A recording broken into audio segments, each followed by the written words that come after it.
Hello students, we started with chemical properties of aldehydes and ketones in the last video, so we'll be continuing that topic.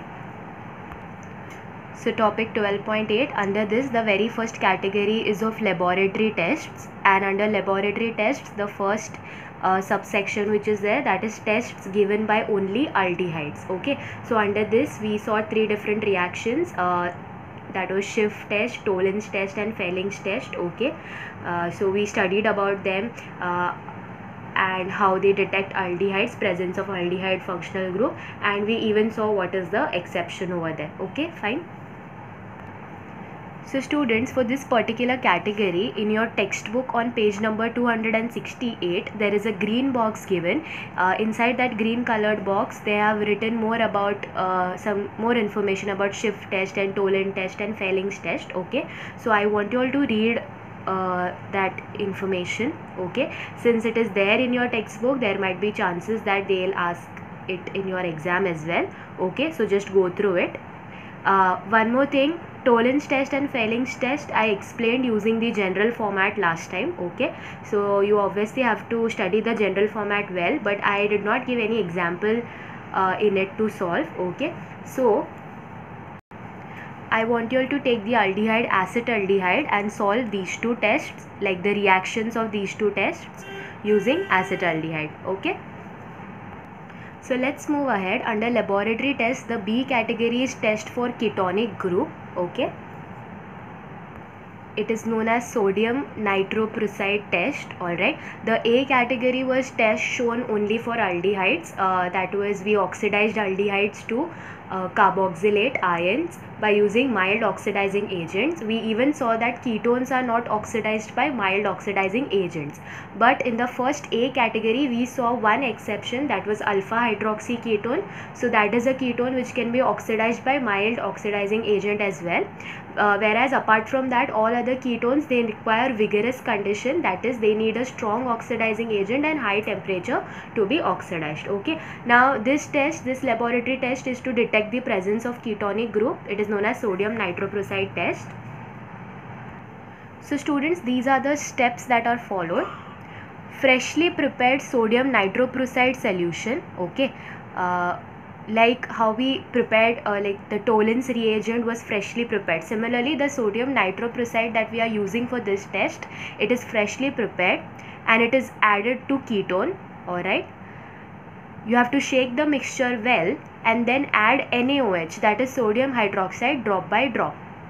Red color appears which indicates presence of ketonic group. Okay, so after you add the sodium nitroprusside solution, you have to mix it well and then drop by drop you have to add NaOH, and if the color turns out to be red, like if it starts turning red, it means that there is ketonic group present in the solution. Okay, so students, if we see what is the reaction that is happening internally after we do that procedure is, here I have taken one ketone, that is acetone. Okay, you all can practice the same example. Even in your textbook they have explained using acetone. Okay, so this acetone, it will react with this OH minus ions which we obtain from NaOH.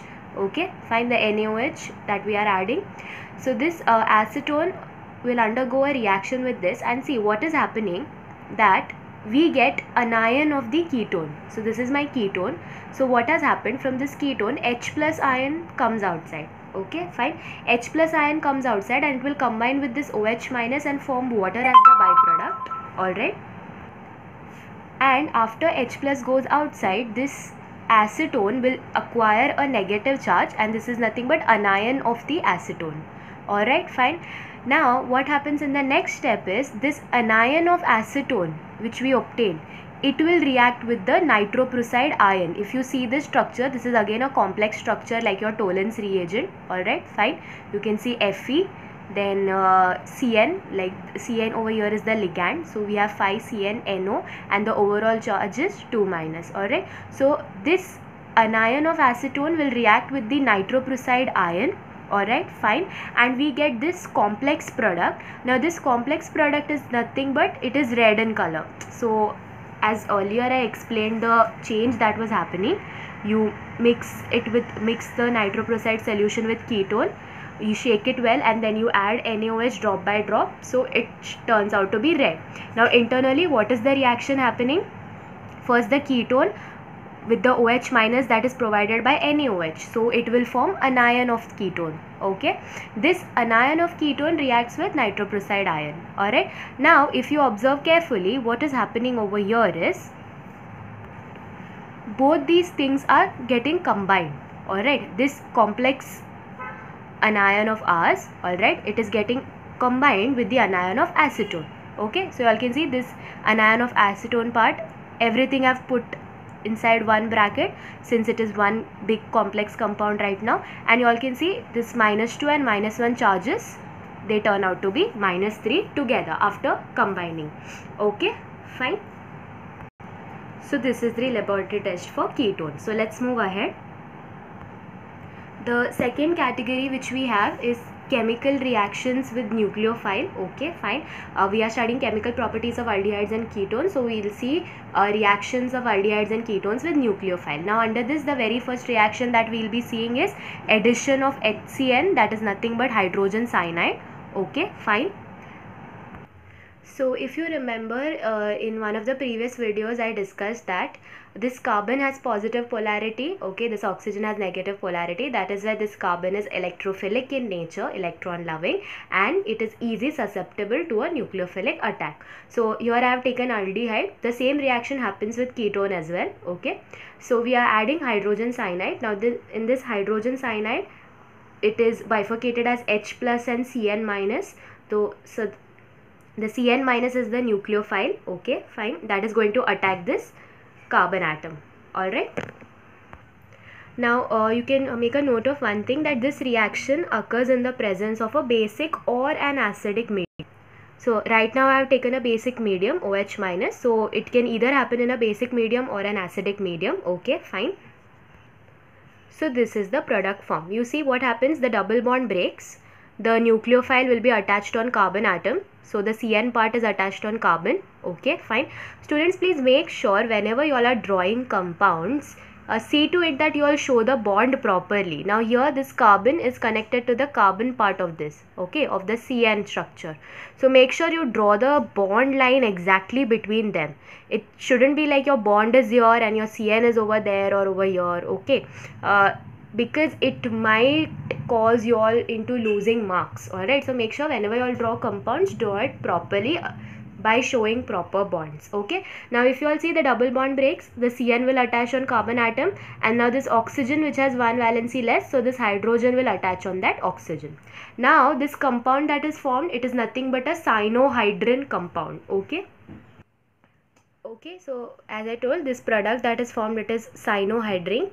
Now this I obtained from aldehyde, right? So we'll call it aldehyde cyanohydrin. So it means if I give you example acetaldehyde, so the product that is formed will be acetaldehyde cyanohydrin. Okay, fine. Students, the same reaction can happen with ketone as well. You all can see RC double bond or R in basic medium or maybe acidic medium, you add HCN. Okay, double bond breaks, H is attached to oxygen and Cn will be attached to carbon atom. Okay, now this product is also a cyanohydrin, but it has been derived from ketone, so its name will be ketone cyanohydrin. Okay, so make sure you all note down the name for this, ketone cyanohydrin. Okay, so this is the first reaction. Now you all have to solve these following examples.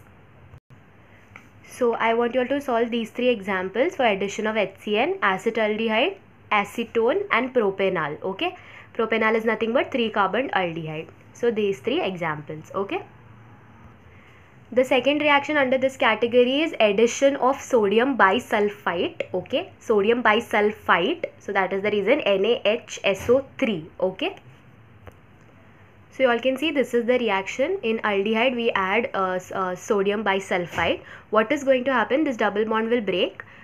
Hydrogen will be attached with the oxygen. Okay, hydrogen will be attached with oxygen. Now I am left with SO3 and Na. Okay, fine. Now please make a note of it that this remaining nucleophile that is there, alright, it will be attached with respect to your sulfur. Okay, with the help of S and not Na, because Na can form only one bond. Alright, fine. So that is the reason the nucleophile that is attached is SO3Na. with the help of sulfur. Okay, like the bond is formed with sulfur. Alright, fine. So if you all see, this is like similar to your HCN reaction. Negative radical is attached on carbon and hydrogen goes to oxygen. So hydrogen goes to oxygen and SO3Na on carbon. Okay. So the name of this product, since we have derived this from aldehyde, so the name of it is aldehyde sodium bisulfite adduct. Okay, I have already discussed what is the meaning of adduct. Adduct is an intermediate formed after doing addition between two compounds. Okay, when two compounds are added. So this is, suppose if I take acetaldehyde over here, so the name will be acetaldehyde sodium bisulfite adduct. Okay, fine.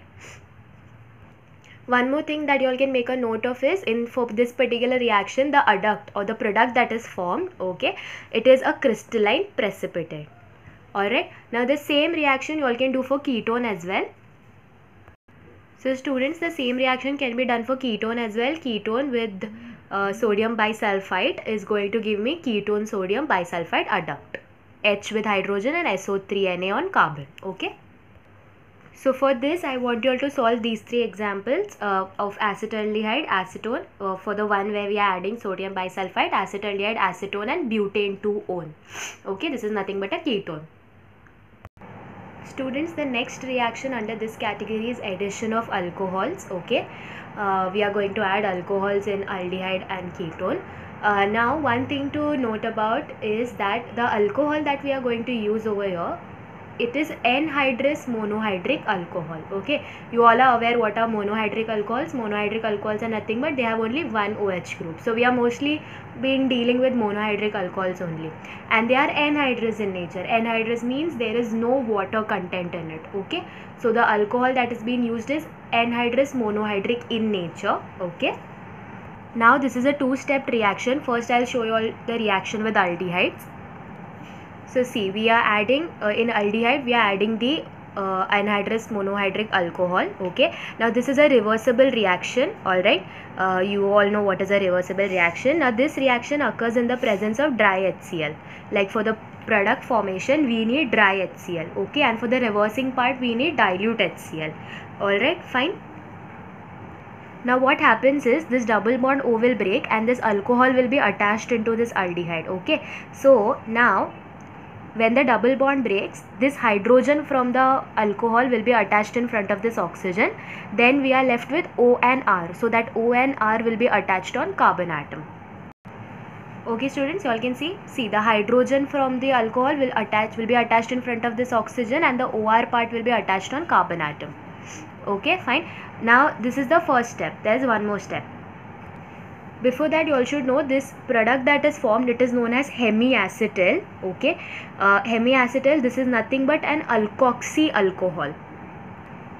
Okay, you all can see there is OH and there is alkoxy part as well. So that is why this compound is an alkoxy alcohol, which is known as hemiacetal. While writing examples, you all can just write hemiacetal, that is more than enough, but you all should know this as well. And this compound that is formed is unstable in nature. Let's see the next step. In the next step, the hemiacetal again reacts with alcohol under same conditions. It is again a reversible reaction. So what happens? I get this compound as a product. Okay, fine. The reason I have written it in this geometry is so that you understand it a little better. Alright. Now see what has happened over here. You already have one OR. That means you all have a hemiacetal. This is a hemiacetal. Now if you have two ORs, that compound is nothing but an acetal. Okay, fine. So here our task is to convert this into an OR. Okay, so basically what we have done is, we'll take out this hydrogen and replace it with this R. Okay, the hydrogen that comes outside, it will combine with the OH and form water as byproduct. Okay, so I hope so see, you all can see the RCH I have written on one side, and on the other side the one OR group which we obtained from hemiacetal, the other OH I just now converted into OR in the second step by replacing hydrogen with R. Okay, so this final product that is formed is known as acetal. It is stable in nature, unlike hemiacetal which was unstable. That is the reason the second step happened. It is also known as geminal dialkoxy compound. Dialkoxy because we have two alkyl group, two OR groups, and geminal means that both the alkoxy groups are on the same carbon atom. Okay, so that is why geminal dialkoxy compound. But you all can write only acetal, that is more than enough. Okay, now this same reaction can be carried out for ketones as well.